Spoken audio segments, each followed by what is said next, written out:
ကံပါသုံးဖို့အတွက်အရင်ဆုံး Chrome နဲ့ကိုဝင်ပါမယ်ကံပါဆိုပြီးရိုက်ထည့်ပေးပါမယ်ဟုတ်ပြီကံပါတဲ့ကိုရောက်သွားပြီဆိုလို့ရှိရင်အောက်ဆုံးမှာပေါ့နော်အတန်းလေးကိုကြည့်မယ် create your design template more ပေါ့နော်အဲ့မှာအခုရောက်နေတာ create ဆိုတဲ့နေရာလေးကိုရောက်နေတာပေါ့နော်အဲ့ထဲမှာ education presentation document whiteboard video အစရှိသဖြင့်ရှိမယ်အဲ့ထဲမှာပေါ့နော်ဒီနေ့ကတော့ video file လေးအသုံးပြုပြပါမယ်ပေါ့နော် video project လေးလုပ်မှာဖြစ်တဲ့အတွက်အမှခရမ်းရောင်လေးနဲ့ video ဆိုတဲ့နေရာလေးကိုရွှေ့ပြီးတော့ video file project လေးဒီနေ့လုပ်ပြပေးမှာဖြစ်ပါတယ်ဟုတ်ပြီ video file လေးရွေးပြီးသွားပြီဆိုရင်အဲ့ video file ထဲမှာ video ဆိုပြီးတော့ရှိတယ် video landscape mobile video Facebook video Instagram Reel TikTok YouTube shortသူကမတူဗီဒီယိုပုံစံမတူဆိုတော့ချို့နေရာတွေမှာတင်လိုက်ရင်ကြီးွားသေးွားတာဖြစ်တဲ့အတွက်ကိုလိုတဲ့ဟာကိုသုံးပြီးပေါ့နော်ဒီနေ့ Chris ကတော့ video landscape ပေါ့နော်အဲ့ဒါလေးကိုရှင်းဆုံးဟာလေးကိုအရင်ဆုံးလုပ်ပြမယ်ပေါ့နော် video landscape လေးကိုရွှေ့လိုက်မယ် reviewer ဆိုလို့ရှိရင်အဲ့ video landscape ဟိုအောက်ဆုံးမှာဘာရှိဆို design element text brand upload to ဆိုပြီးတော့ပေါ့နော်အစရှိသဖြင့်ရှိမယ်ပေါ့နော်အများကြီး project magic media audio အောက်ဆုံးတန်းမှာပေါ့နော်အစရှိသဖြင့်ရှိမယ်အခုရောက်နေရ design နေရာရောက်နေရအဲဒါကြောင့် design နေရာလေးလင်းနေရအဲ့ design မှာ Canva အသုံးပြုထားတဲ့အခုမြင်နေရတဲ့ design တွေကိုအသုံးပြုလို့ရလို့ကိုရိုက်ရှာပြီးတော့လည်းအသုံးပြုလို့ရတယ်ပေါ့နော်ဒါကတော့ Canva ပေးထားတဲ့ design တွေပေါ့နော်ဟုတ်ပြီဘယ်လိုကိုကရိုက်ပြီးရှာခြင်းနဲ့ဆိုလို့ရှိရင်အပေါ်က search describe your idea design မှာအဲ့ search box လိုဟာမျိုးမှာကိုကြိုက်တဲ့ဟာရိုက်ထည့်ပြီပေါ့နော်ဥပမာကိုကကျောင်းနဲ့ပတ်သက်တဲ့ဟာလေး project လုပ်မှာဖြစ်တဲ့ school ဆိုတာလေးကိုရိုက်ထည့်မယ်အဲ့ထည့်လို့ရှိရင် school နဲ့ပတ်သက်တဲ့ design လေးကြီးကြာလာမယ်အဲ့ထဲမှာကိုကြိုက်တာလိုအပ်တာအသုံးပြုလို့ရတယ်အဲ့ထဲကပါတဲ့စာတွေကိုလည်းပြန်ပြီးတော့ပေါ့နော်ပြောင်းလို့ရတယ်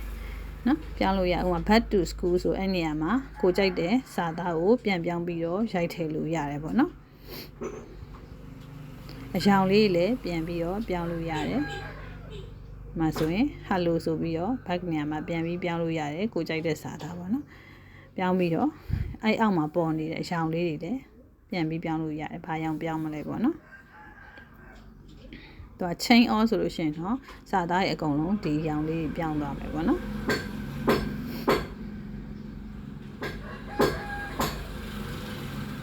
ပြောင်းသွားမယ်ပေါ့နော်တစ်ခုချင်းစီပြောင်းမယ်ဆိုဟိုဘက်ကမြားလေးကိုပဲနှိပ်လိုက်လို့ရှိရင်တစ်ခုချင်းစီပြောင်းတယ်ဒါကတော့အရောင်ပြောင်းတာเนาะပြီးတော့ဘိုးလောက်တာအရောင်ထင်အောင်လောက်တာပေါ့နော်အဲ့ဒါလေးပြောင်းလို့ရတယ်ပေါ့နော်ရပြီဆိုရင်အမှန်ချစ်ပြီးနာအမှန်ချစ်လေးချစ်ဒါဆိုရင်စာမျက်နှာတစ်ခုရပြီပေါ့နော်ဟုတ်ပြီဒါကတော့ design အကြောင်းပြောပြပြီးပြီဟုတ် element အကြောင်းပြောပြပေးမယ်ပေါ့နော်element အကြောင်းပြောပြပေးဖို့အတွက်ဒီနေရာမှာနောက်စာမျက်နှာတစ်ခုရှုမယ်ပေါ့အဲ့ဒါမှကိုထည့်ခြင်းတဲ့ဟာလေးကိုစာမျက်နှာအသစ်မှာထပ်ပြီးထည့်လို့ရအောင်လို့အဲ့မှာအပေါင်းလက္ခဏာတွေကမှ blank ဆိုတာလေးကိုရွှေ့မယ်ပေါ့နော်ပြင်မယ်ဟုတ်ပြီပြီးလို့ရှိရင်အဲ့အောက်ကဘာတန်းယူပြောက်ခြင်းအမှန်ချင်းလေးဘေးနားကနေချစ်ပြီပေါ့နော်အမှန်ချင်းလေးချစ်တိုင်းခုနကနေရာပြန်ရောက်သွားမယ် element ကိုရောက်သွားမယ်element ရောက်ပြီဆိုလို့ရှိရင် element လေးကိုနှိပ် element ဆိုတော့အပေါ်မှာ shape frame rectangle စရှိတဲ့ဟာကြီးအသုံးပြုလို့ရတယ်ပေါ့နော်အဲ့ဒါရဲ့နောက်ကျရင်တီးတန့်ထပ်ပြီးပြပြပေးမယ်အခုတကယ်လိုအပ်တဲ့ဟာလေးကိုပြပြမယ်အောက်မှာကျ audio video photo graphic အစရှိတဲ့အများကြီးရှိမယ်ပေါ့နော် frame တို့ပါအများကြီးရှိမယ်အဲ့ဒီမှာတစ်ခုချင်းစီအသုံးပြုပုံလေးတွေကိုပြုလုပ်ပေးသွားမယ်ပေါ့နော်အသေးစိတ်တော့မဟုတ်ဘူးပေါ့နော်အသေးစိတ်ကိုတော့တစ်ချက်ပေါ့နော်ကိုယ့်ဘာသာကိုကလေးနဲ့လေးလာရအခုကအဲ့ဒီထဲမှာgraphic ကိုရွှေ့လိုက်တယ်ပေါ့နော်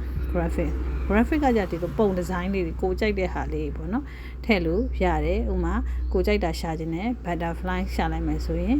butterfly မျိုးစုံကြာလာနိုင်မယ်အဲ့ဒီမှာကိုကြိုက်နှစ်သက်ရ butterfly လေးတွေကိုရွှေ့လို့ရပါတယ်ဒါကတော့ graphic ထဲမှာပါတာပေါ့နော် graphic design နဲ့မှာပါတဲ့ဟာလေးတွေပါကိုကြိုက်တဲ့ဟာလေးကိုရွှေ့လိုက်ပေါ့နော်ဟုတ်ပြီအဲ့ဆို butterfly လေးရွှေ့ပြီးသွားပြီပေါ့နော်အဲ့အချိန်မှာဟိုပေါ့နော် မြင်းတွေကိုလည်းအဲ့မြင်းလေးကိုလည်းဒီကိုစာမျက်နှာတက်တက်လေးမှာထားပေးနှစ်မို့ဆိုရင်ဒီကိုထည့်လိုက်တဲ့ element ကနေရာရွေ့သွားလို့ရှင်ခြားစာမျက်နှာကိုသွားလို့စာမျက်နှာမှာပုံနေနဲ့ထပ်နေတာမျိုးပဲဖြစ်တတ်တယ်ပေါ့နော်ဒါအတိုးလျှော့လဲလုပ်လို့ရတယ်ပေါ့နော်ကိုလိုအပ်တဲ့နေရာမှာပြန်ပြီးထည့်လို့ရဖြစ်တဲ့အတွက်စထည့်တဲ့ကဟိုထည့်မဲ့စာမျက်နှာရဲ့တက်တက်လေးနေရာမှာအမြင်အမဲတန်လေးကိုထားပေးပေါ့နော်ဟုတ်ပြီအဲ့ဒါကတော့ graphic ဖြစ်ပါတယ်နောက်စာမျက်နှာတစ်မျက်နှာယူပြီးတော့နောက်တစ်မျိုးထပ်ပြပေးမယ်ပေါ့နော်ဟုတ်ပြီအောက်ကဘာတန်းကိုကာလာဘီနာအမှန်ချစ် element အခုပြနေတာ element ပေါ့နော် element လေးelement နဲ့မှနောက်တစ်မျိုးထပ်ပြီးတော့ပြပေးပေါ့နော်ကိုကြည့်ထားတဲ့ဟာကိုပြန်ဖြတ်ပေးပေါ့နော်ကို butterfly နဲ့ butterfly ကိုပြန်ဖြတ်ပေး back ခလုံးနဲ့သွားပေးရှင်အမှ graphic ပြောပြီးတော့နောက်ခါကျ photo ပြောပြမယ် photo ကြတော့ကိုကြိုက်တဲ့ဓာတ်ပုံတွေကိုထည့်တာနော် photo ထဲမှာပါတဲ့ဟာနော်ကိုကြိုက်တဲ့ဟာကိုရိုက်ရှာပြီးတော့လေထည့်လို့ရတယ်ပေါ့နော် photo ထည့်မယ်ဆိုလို့ရှိရင်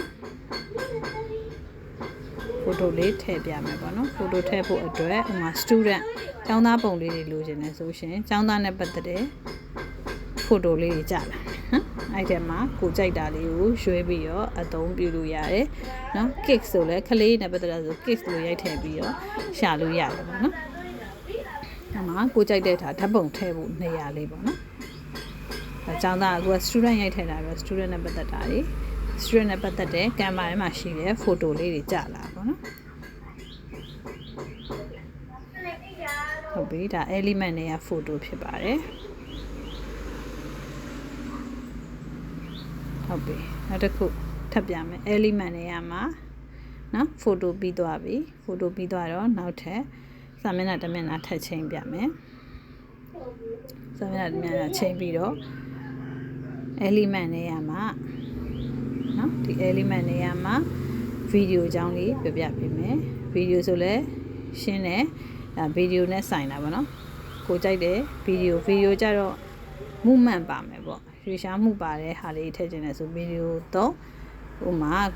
ကိုလိုချင်တဲ့ဟာလေးကိုရိုက်ထည့်မယ်ဆိုရင်တော့ search box မှာရိုက်ထည့်ဟိုမှာ waterfall နော်ဒီတကုံပုံလေးတွေကြာကြည့်ခြင်းနဲ့ထည့်ခြင်းနဲ့ဆိုလို့ရှိရင် waterfall လေးကိုရိုက်ထည့်အဲဆိုရင် waterfall နဲ့ပတ်သက်တဲ့ video file လေးတွေကြာလာနိုင်မယ်နော်သူကတော့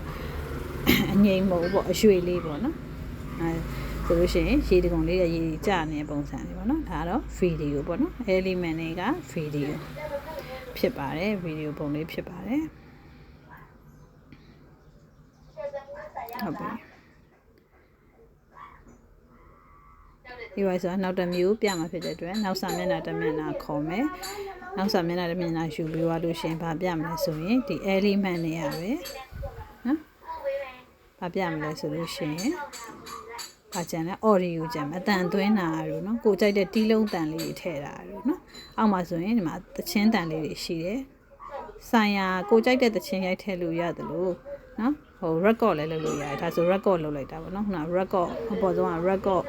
ဟာကိုထည့်နှိပ်လိုက်တယ်နှိပ်ပြီးသွားလို့ရှင်အဲ့မှာ record ကိုနှိပ်ပြီးတော့ကိုကြိုက်တဲ့အတန်လေးတွေသွင်းလို့ရတယ်ပေါ့နော်ဒါတော့ record လုပ်တာပါframe မှာကြတော့ခုန frame လေးကိုရွှေ့လိုက်တဲ့ခါမှာ frame ကြတော့ဘယ်လိုဆိုတော့ကိုယ့်ရဲ့ဓာတ်ပုံလေးတွေကိုကြိုက်တဲ့ဓာတ်ပုံဖောင်လေးတွေကိုထည့်တာပေါ့နော်ဟိုမှာ heart shape အသေးပုံလေးထဲမှာကိုယ်ဓာတ်ပုံလေးကိုထည့်မယ်ဆိုရင်ဒီမှာတော့ရှိတယ် frame လေးကအမှအသေးပုံလေးရွေးပြီးရှင်ကိုကြိုက်တဲ့ photo ကိုထည့်နော်ကိုကြိုက်တဲ့ photo ကိုထည့်ပြပါမယ် photo ထည့်ပေါ် photo ကိုထည့်လိုက်လို့ရှိရင်ဟိုစာမျက်နှာနဲ့တသားတည်းဖြစ်သွားအဲ့ဒါကိုပြန်ဖြုတ်မယ်ဆိုအောက်မှာ attach image from background ဆိုအပြန်ဖြုတ်လိုက်တာပေါ့နော်စာမျက်နှာတက်ပုံတက်လေးပြန်ဖြုတ်လိုက်တာပေါ့နော်ဒီ attach image from အဲ့ဆိုစာတက်ပုံအဲ့ပုံလေးကိုမှဒီခုန hash shape ထဲကိုထည့်မယ်နော် hash shape အဲ့လိုရွှေ့ပြီးထည့်ပြီးအဲ့နားလေးကိုနော်အသေးပုံနဲ့ချဲ့လို့ရတယ်ပြီးရင်အဲ့ဒီဓာတ်ပုံလေးကိုဒီ hash shape ထဲကိုထည့်ပါရင်ဒါဆိုလို့ရှိရင်ကိုပုံလေးကဒီ frame လေးထဲကိုဝင်သွားတယ်ပေါ့နော် hash shape frame လေးထဲကိုဝင်သွားတယ်အဲ့ဒါ frame အသုံးပြုနေပါလိုအပ်တယ်လို့ရွှေ့လို့ရတယ် နော်ဒါကတော့အဲဆိုရင်ဒီ video project လေးလုပ်ဖို့အတွက်တော့ tools လေးတွေတော့စုံသွားပြီပေါ့နော်နောက်ကြလို့ရှိရင်တော့ detail ပြန်ပြီးတော့တစ်ခုချင်းစီအသေးသေးပြပြပေးမယ်နောက်တစ်ခုက text စာသားထွက်သွားရင်လည်းစိတ်မပူနဲ့နော် Canva ထဲပြန်ဝင်ပြီးတော့နော်ကိုယ့်ရဲ့ UI design ထဲမှာပြန်ပြီးတော့ကိုယ့်ရဲ့ဟာစေ့ပြီးသားဖြစ်တယ်နော်စေ့စရာမလိုဘူးခါစေ့ပြီးသားဖြစ်တယ်အဲ့တော့ဒီနေရာလေးမှာတက်တက်လေးချမယ်မြင်းအမဲချောင်းလေးတက်တက်လေးချပြီးတော့စာသားလေးရိုက်ထည့်လို့ရတယ်အဲ့ဒါက TXT text ဆိုတဲ့နေရာလေးမှာရိုက်ထည့်ပေးမယ်ပေါ့နော်ရိုက်ထည့်လို့ရှိရင်အမှheading အဲ့ဒါ sub heading အဲ့ဒါ body text ပေါ့နော်အမှကိုကြိုက်တာတော့ဘလို့ဆို heading ကိုရွေးလိုက်တယ်ပေါ့နော် heading မှာကိုကြိုက်တဲ့စာကိုရိုက်ထည့်လို့ရတယ်ပေါ့နော်အယောင်လေးတွေလည်းပြောင်းလို့ရတယ်အဲ့မှာအောက်မှာဘားတန်းလေးတွေ့ရမလား A တို့ B တို့မှာဆိုရင်အယောင်လေးတွေကိုကြိုက်တဲ့အယောင်လေးတွေပြောင်းလို့ရတယ်ပေါ့နော်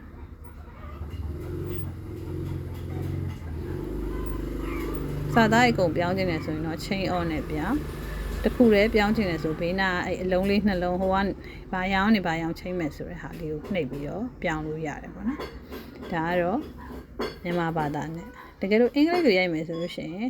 ပိုရှင်းအောင်ပေါ့နော်မြန်မာဘာသာနဲ့ကြာနေ font size ချိန်ရတာဒီထဲမှာတော့နည်းသေးတယ်အင်္ဂလိပ်လိုဆိုလို့ရှိရင်ကိုကြိုက်တဲ့ font design လေးတွေပါပေါ့နော်ဟိုမှာလက်ရေးပုံစံလေးရေးမှလားဗာအစရှိသဖြင့်ပေါ့နော်အဲ့ဒါလေးထပ်ပြပေးမယ်နောက်ထပ်စာတန်းတစ်ခုထပ်ခေါ်မယ်ပေါ့နော်အင်္ဂလိပ်လိုလေးရေးပြပေးမယ်အင်္ဂလိပ်လိုမှာဒီ font design လေးတွေပေါ့နော်ပြောင်းလို့ရဆိုတာလေးပြမယ်အဲ့အောက်ကဘာတန်းလေးမှာပဲပြောင်းတော့ဒါအရောင်ရင်ပြောင်းပြမယ်ပေါ့နော်သူတစ်ခုလည်းအရောင်ပြောင်းပြခြင်းလို့ရှိရင်ဘေးနာအဲ့လုံးလေးနှလုံးကိုပဲကိုကဒါဆိုအကုန်ပြောင်းသွားအဲ့ဒါဆို chain off ဆိုအကုန်ပြောင်းသွားအဲ့မှာတရောင်နဲ့ပြောင်းတင်တယ်ဆိုရှင်လည်းအဲ့ကိုကြိုက်တဲ့အရောင်လေးကိုရွေးပြီးတော့ဘေးနာကအလုံးလေးနှလုံးကကိုကြိုက်တဲ့အပြောင်းမဲ့အရောင်လေးပေါ့နော်အဝါပြောင်းမယ်ဆိုရင်အဝါလေးကိုနှိပ်လိုက်အဲ့ဆိုရင်တစ်ခုလည်းပြောင်းတယ်ပေါ့နော်ဒါကတော့ font design ပြောင်းလေးပါဒါ test ထဲမှာသုံးပြလို့ရတဲ့အရာလေးပါအဲ့ဆိုရင်တော့ဒီ video project လေးလုပ်ဖို့အတွက်တော့ tools လေးရတော်တော်စုံသွားလောက်ပြီပေါ့နော်အဲ့မှာဆိုလို့ရှိရင်ကိုကြိုက်တဲ့ font design တွေ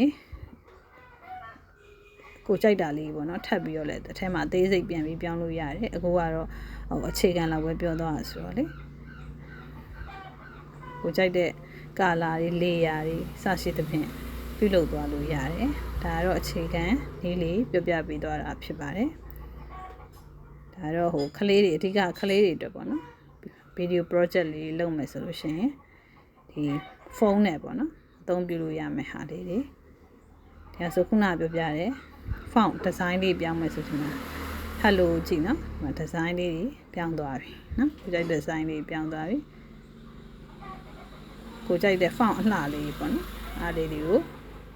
ပြောင်းလို့လည်းရပါတယ်ဒါကတော့ Canva video လေးပြုလုပ်ပေးဖို့အတွက်ပေါ့နော်ပြုလုပ်ဖို့အတွက်အခြေခံ tools လေးတွေပြပြထားခြင်းဖြစ်ပါတယ်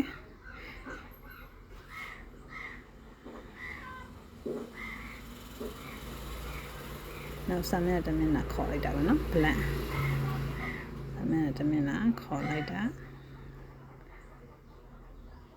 ပြီးနောက်က upload လေးတစ်ခုထပ်ပြောပြမယ် upload ကကြာပါလဲဆိုကိုယ့်ရဲ့ device ထဲက laptop ပဲဖြစ်ဖြစ်ဖုန်းထဲကဖြစ်ဖြစ်အဲ့ရပုံတွေကိုဒီ Canva ပေါ်မှာတင်ပါပေါ့နော်အဲ့မှာအပေါ်မှာခင်းအောင်ပြတာ upload file တွေကိုဝင်မယ် upload file တွေကိုဝင်လိုက်ပြီဆိုရင်နော်ဒါတော့ upload လုပ်ပြီးသားပုံလေး upload device ထဲကိုဝင်မယ်အဲ့ device ထဲမှာကိုဒီ photo and video ဆိုရဲနောက်ဆုံးဟာလေးကိုရွှေ့မယ်ရွေးပြီးလို့ရှိရင်အဲ့ထဲမှာ gallery ထဲမှာပေါ့နော်ကိုယ့်ရဲ့ပုံလေးရှိတဲ့ပုံလေးတွေပေါ့နော်အပုံလေးတွေထဲမှာနော်ဒီမှာကိုကြိုက်တဲ့ပုံလေးတွေကိုရွေးပြီးတော့ပေါ်က done ခလုတ်ကိုနှိပ်ပါနော် done ခလုတ်ကိုနှိပ်မယ်ဆိုလို့ရှိရင်ဒါဆိုရင်ကိုယ့်ရဲ့ device ထဲရပါတော့ဖုန်း laptop တွေကပုံလေးတွေ Canva ထဲမှာပြန်ဝင်သွားပြီးအဲ့ဒါသုံးချင်တယ်ဆိုရင်ကိုက upload file နဲ့အသုံးပြုရတယ်ပေါ့နော်အဲ upload file က audio လည်းရတယ်အသံလည်းရတယ်အသံကို upload လုပ်လို့ရတယ်ဓာတ်ပုံ upload လုပ်လို့ရတယ် video upload လုပ်လို့ရတယ် ကိုယ့်ရဲ့ set အထဲမှာ device ထဲမှာရှိတဲ့ဖုန်းထဲမှာရှိတဲ့ဟာကိုပြန်ပြီးတော့ upload တင်လို့ရတဲ့ဟာလေးပါနော်ဒါဆိုရင်တော့တော်တော်စုံသွားပါပြီ